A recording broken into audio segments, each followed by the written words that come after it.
வணக்கம் நண்பா.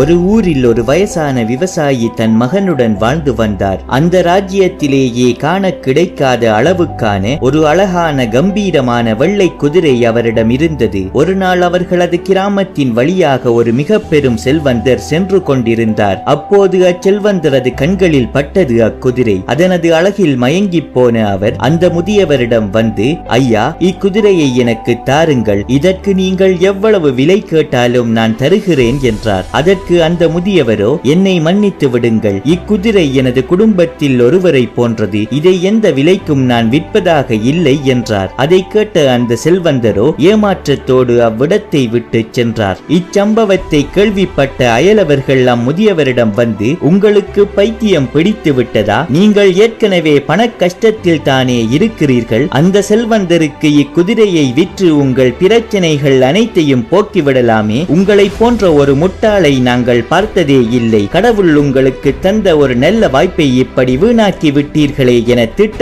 ஆரம்பித்தார்கள். அதற்கு அந்த முதியவரோ, எது நல்லது எது கெட்டது என்பதை யார் அறிவார் என சிரித்துக் கொண்டே கூறிவிட்டு அந்த இடத்தில் இருந்து நகர்ந்து சென்றார். சில நாட்கள் கடந்தன. ஒரு நாள் காலை எழுந்து அக்குதிரைக்கு தீனி போட சென்றார் அந்த முதியவர். அது அந்த இடத்தில் இல்லை. ஊர் முழுக்க தேடினார். அது கிடைக்கவில்லை. அதை கேள்விப்பட்ட அவரது அயலவர்கள் அவரிடம் வந்து, அன்றே அந்த செல்வந்தர் இக்குதிரையை நல்ல விலைக்கு கேட்டார். அப்போதே இதை அவருக்கு விற்று உங்கள் பிரச்சனைகள் அனைத்தையும் தீர்த்திருக்கலாம். இப்படி வீணாக அக்குதிரை தொலைந்து விட்டதே, அனைத்து தவறும் உங்கள் மீதுதான். இது உங்களுக்கான கெட்ட காலம் போல தெரிகிறது என்றார்கள். அதற்கு அந்த முதியவரோ, எது நல்லது எது கெட்டது என்பதை யார் அறிவார் என சிரித்துக் கொண்டே கூறினார். நாட்கள் கடந்தன. அக்குதிரை தன்னோடு மேலும் 7 குதிரைகளை கூட்டிக் கொண்டு அம்முதியவரது வீட்டுக்கு வந்தது. அதை பார்த்த அவரது அயலவர்களோ, உங்களுக்கு மேலதிகமாக 7 குதிரைகள் கிடைத்து விட்டதே, இக்குதிரைகளுக்கு சிறிது பயிற்சி வழங்கினால் போதும். இவற்றை நல்ல விலைக்கு விற்றுவிடலாம். உங்களது பண கஷ்டம் முழுவதுமாக தீரப்போகிறது. கடவுள் உங்களுக்கு நல்லது செய்துவிட்டார் என்றார்கள். அதற்கு அந்த முதியவரோ,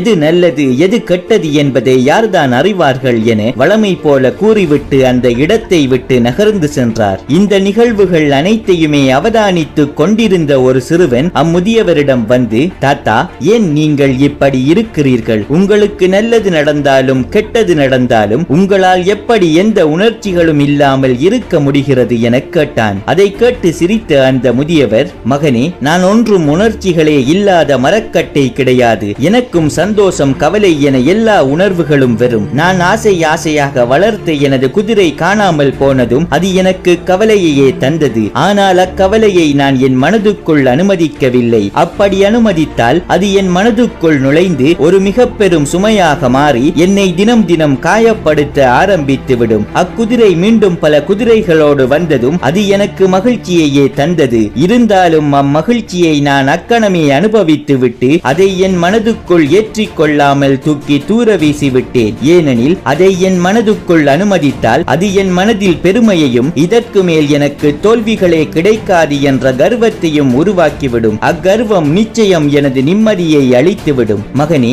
இவ்வாழ்க்கை என்பது வெற்றியும் தோல்வியும் ஏற்ற இறக்கங்களும் நிறைந்த ஒரு பயணமாகும். ஆனால் இதில் அதிகமாக நீ கஷ்டங்களையும் உன்னை வேதனைப்படுத்தும் நிகழ்வுகளையுமே கண்டுகொள்வாய். போராட்டத்தையே கண்டுகொள்வாய். அதுதான் இவ்வாழ்வின் யதார்த்தமாகும். அக்கஷ்டங்களையும் தாண்டிய ஒரு வாழ்க்கையை தான் நாம் வாழ்ந்தாக வேண்டும். அப்படி நீ வாழும் இவ்வாழ்க்கை உனக்கு நிம்மதியானதாக இருக்க வேண்டுமெனில் உனது வாழ்வில் வரும் கஷ்டங்களையும் மகிழ்ச்சிகளையும் ஒரு மூன்றாவது நபரை போல பார். அதை என்றும் தனிப்பட்ட முறையில் உன் மனதுக்குள் ஏற்றிக்கொண்டு அது உன் மனதை பாழாக்க என்றும் அனுமதிக்காதே. மற்றவர்கள் உன்னை பாராட்டினால் அதை முழுமையாக புறக்கணித்து விடு. அவர்கள் உன்னை விமர்சித்தால் அதில் நீ மாற்றிக்கொள்ள வேண்டிய ஏதாவது இருந்தால் அதை மாற்றிக்கொள். ஆனால் அந்த விமர்சனங்களை என்றும் உன் மனதுக்குள் ஏற்றிக்கொண்டு அதை ஒரு சுமையாக மாற்றிவிடாதே. இப்படி உன் மூளையை உனது மனதுக்கான பாதுகாப்பு சுவராக வைத்து ஒரு வாழ்க்கையை வாழ்ந்து பார். நிம்மதியின் உண்மையான சுவையை நீ உணர்ந்து கொள்வாய் என கூறினார் அம்முதியவர்.